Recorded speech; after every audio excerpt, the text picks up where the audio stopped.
శీల అనంతపద్మనాభస్వామి వ్రతం ఆచరించుట. శ్వేతదీపవాసిగను, పింగళాక్షుండుగను, సప్తఫణ సహితుండుగను, శంఖచక్ర గదాధరుండుగను అనంతుని ధ్యానము చేసి కల్పోక్త ప్రకారముగా షోడశోపచార పూజలనొచ్చి శ్రీమంత్రులందరూ కూడా ప్రదక్షిణ నమస్కారములు గావించి 14 ముళ్ళు కలిగి కుంకుమతో తడిసిన కొత్త తోరంబును ఆ పద్మనాభస్వామి సమీపమున ఉంచి పూజించి గోధుమ పిండితో అతిరసంబులం చేసి నైవేద్యము పెట్టి తోరంబు కట్టుకొని 14 అతిరసంబులను బ్రాహ్మణులకిచ్చారు.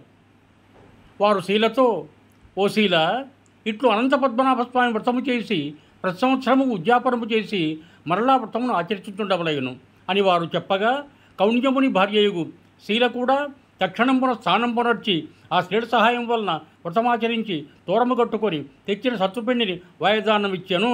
ఓం భూయా